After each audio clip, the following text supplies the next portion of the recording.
Bonjour à tous et bienvenue dans cette nouvelle vidéo qui est la première vidéo favori officielle de cette chaîne. Il y aura 4 vidéos favoris dans l'année, j'essaie d'en faire une chaque trimestre. Et aujourd'hui, on va parler de livres, de podcasts, de YouTube et de bien d'autres choses. Sans transition, on commence par les séries.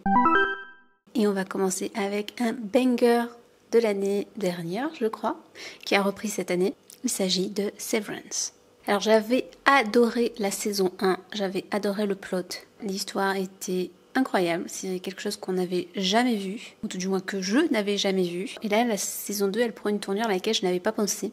Elle est toujours aussi surprenante et aussi what the fuck. L'ambiance toujours aussi dingue. En fait, tout est dans la nuance dans cette série. Il faut vraiment s'attacher et s'attarder sur les détails et sur la mise en scène, la réalisation. Il y a vraiment un gros travail sur la réalisation et c'est ce que j'adore en fait. Et d'un autre côté, cette série, je la trouve très malaisante, même si ce mot n'est pas français.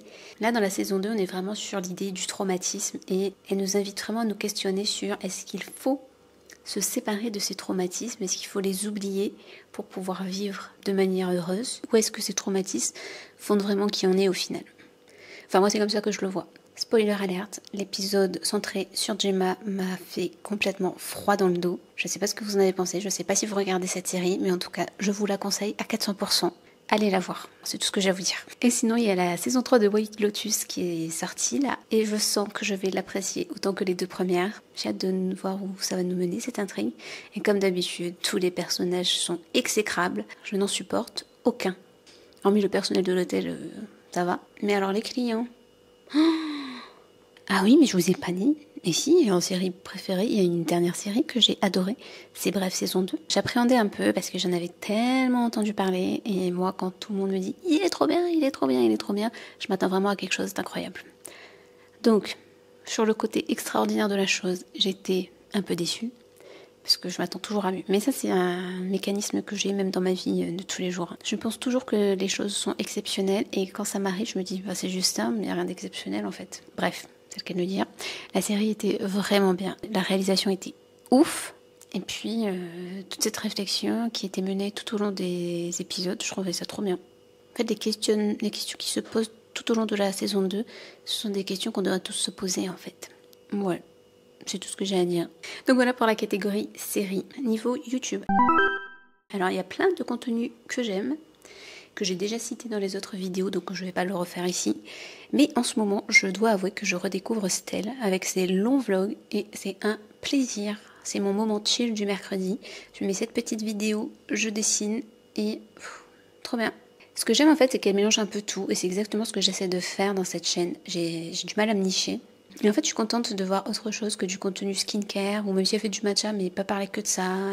Elle parle du sport, de son entreprise, de son alimentation, de sa vie quotidienne.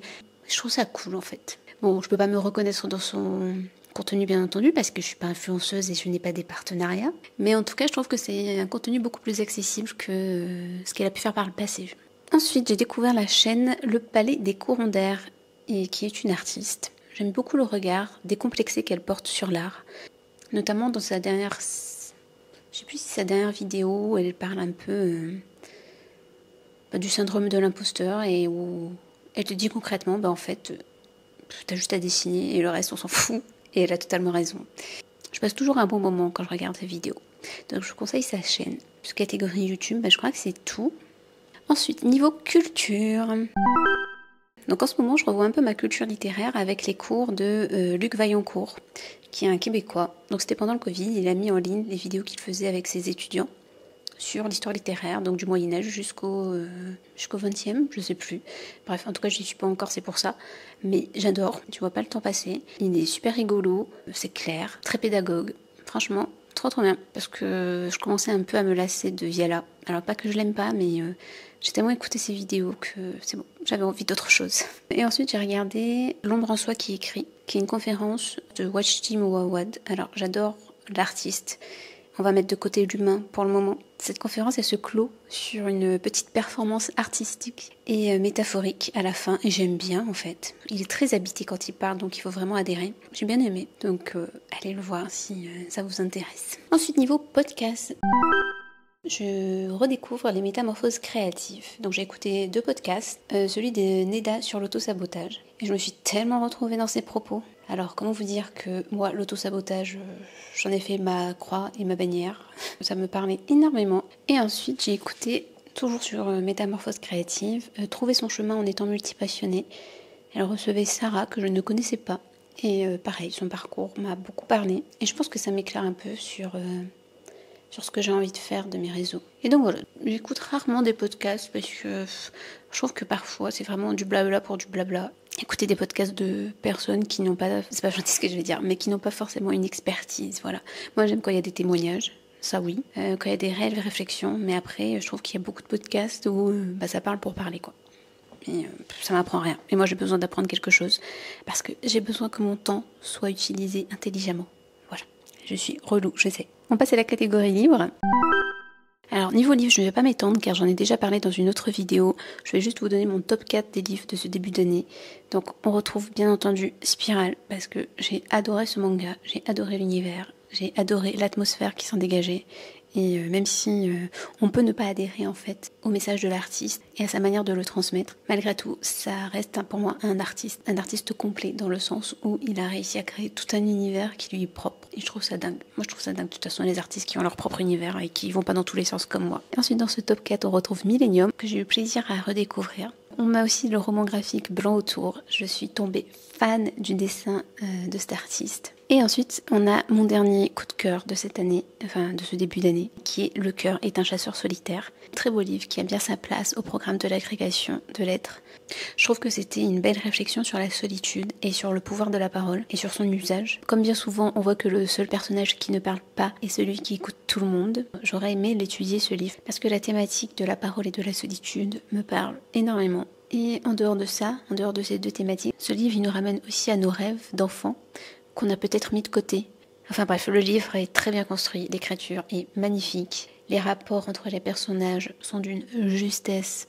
Et puis l'écrivaine avait 23 ans quand elle a écrit ce bouquin. Je trouve ça dingue. Ensuite, niveau nourriture, parce que oui, pourquoi pas. J'ai goûté au tiramisu de Lean Coffee. Alors c'était le meilleur tiramisu de ma vie, je crois. J'ai une amie, elle est passée à la maison il y a quelques temps maintenant. Et elle a ramené des gâteaux. Et en fait, je savais pas qu'ils faisaient du tiramisu à Lean Coffee. Et elle m'a ramené ça. Et c'était pépite.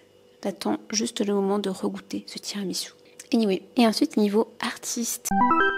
Et sinon, j'ai eu 2 coups de cœur pour 2 illustrateurs. Donc, comme je vous l'ai dit tout à l'heure, celui qui a illustré Blanc autour, donc Stéphane Fert, je sais pas comment ça se prononce. J'adore son trait, j'adore ses illustrations, j'adore son univers.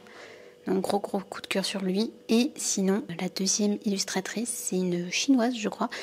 Et j'ai trouvé un album de La Belle au bois dormant, illustré par cet artiste. Incroyable, les dessins sont magnifiques. Franchement, si j'étais illustratrice pour des albums, c'est comme ça que j'aurais aimé dessiner.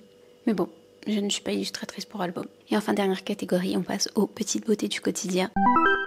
2 récentes qui m'ont marqué, c'est le magnifique ciel bleu et mauve qu'on a eu après le cyclone. Alors je vous mettrai une photo quelque part parce que la photo ne lui rend pas justice, mais ce ciel était trop beau. Les couleurs venaient dans la maison et coloraient les murs, c'était trop beau à voir. Et alors je sais pas si vous regardez The Voice, mais dans The Voice il y avait une petite mamie qui s'appelait Colette qui est venue. Mais qu'est-ce qu'elle était mignonne et attachante et tout ce qu'elle disait était tellement touchant. Franchement, allez voir, elle me faisait trop rire. Il faut vraiment tout regarder. Il faut regarder sa performance, mais aussi son discours de présentation, parce qu'elle est trop touchante, cette petite mamie. Donc voilà.